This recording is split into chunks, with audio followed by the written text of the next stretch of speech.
sailing across the seas with his dastardly crew of merciless men, going from town to town, port to port, taking whatever they wished, hacking down all others in their path that stood in their way.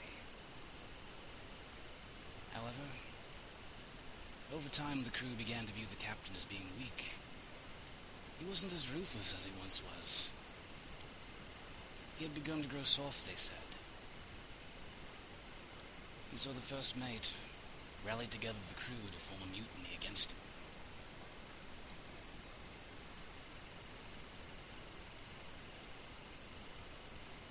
"We've come to give you a choice," they said. "You can either abandon ship and find your way to shore, or we can kill you where you stand." In reply, the captain drew his sword and fought them blade to blade as they forced him back onto the plank. He turned and slashed his sword at one of the ropes that was holding a dinghy beside him. The first mate drew a pistol, aimed at his direction. "I was hoping it wouldn't go like this after all these years," he said. "You could have abandoned ship. You could have found your way to land and done something else with your life. But instead it comes to this. Why such a waste?"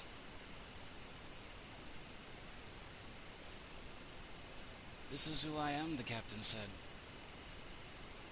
"Would you have respected any other reply? But haven't you forgotten all those years, son? All those years ago, I spared you from the gallows, and this is how you intend to repay me. By killing me aboard my own ship, and taking my ship and my crew away from me, ending my journey." The first mate shook his head, then aimed the pistol at the other rope that was holding the dinghy. He pulled the trigger and snapped that rope in two, as the dinghy splashed into the water below.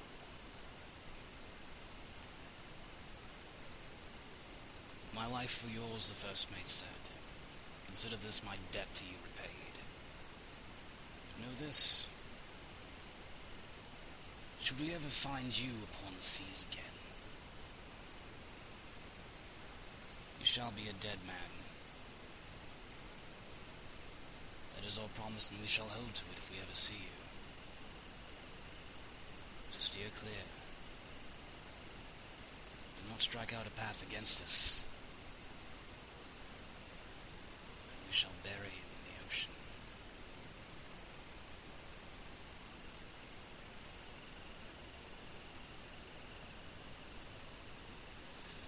With this, the captain leapt below and crawled into the dinghy, and began to row himself to land as he watched his ship sail away off into the horizon.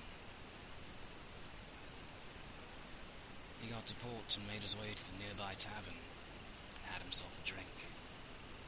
He started pondering. "Shall I go and seek revenge upon the crew, seek revenge upon my first mate, take back my ship?"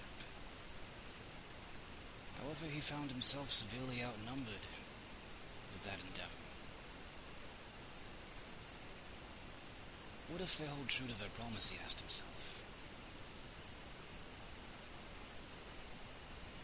Despite all their years of loyalty, they have a new leader now.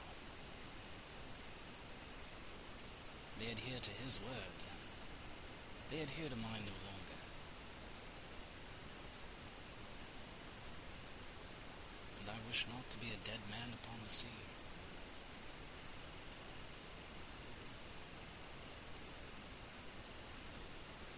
So he continued his life of piracy upon the land as a rogue,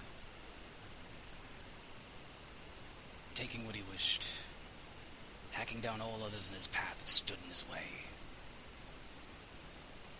seeking pleasurable company from the saloons wherever he roamed, downing another glass of wine each night, smiling to himself.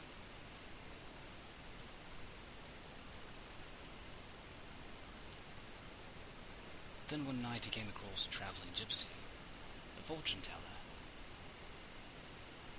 and he asked to have his fortune read. As he stepped into her caravan,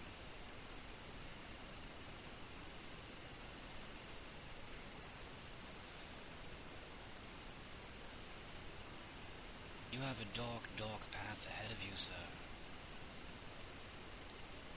filled with shadows, guided by storms, fueled by rage.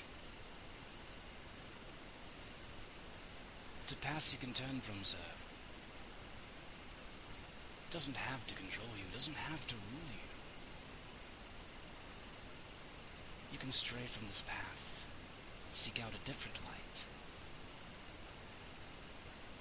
Not one crafted in darkness. You can be a good man, sir." Instead, the man drew his sword and ran it through the gypsy across the table, and took from her satchel of gold.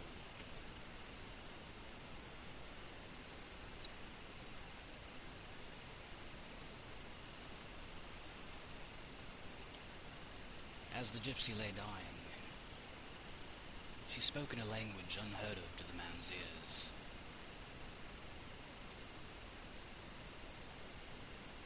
And then she spoke to him. "Your path will be guided by a shadow. Storms will be cast over your path. In your journey you shall not find peace or comfort anywhere you roam.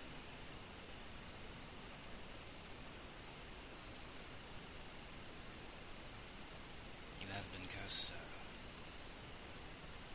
for what has been done this day.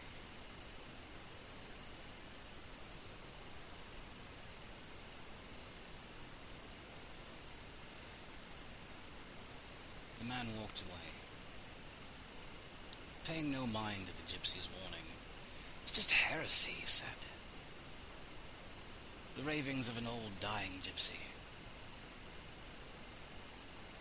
She speaks nothing but the words of fools, the words of fancy. To that I shall pay no mind."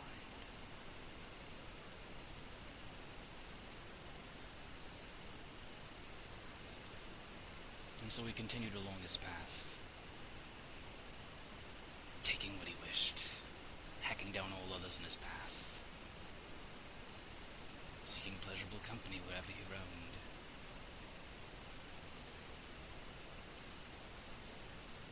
But then one day, he was set upon by town guards. It was a fearsome battle, one that he was surprised to have survived. Their swords ran him through again and again and again. And still he stood and he fought as they pierced him.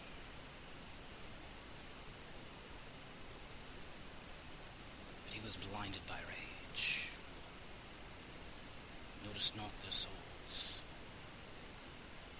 only their fear. As he hacked and slashed all of them, leaving heaps of men where they stood.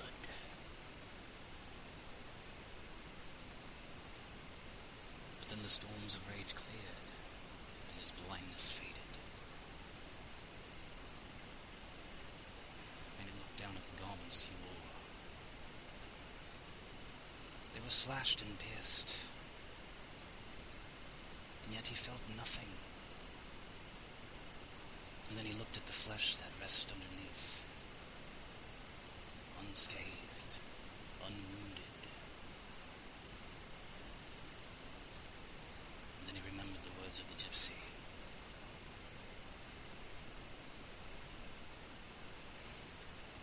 "It's not a curse you've given me," he said.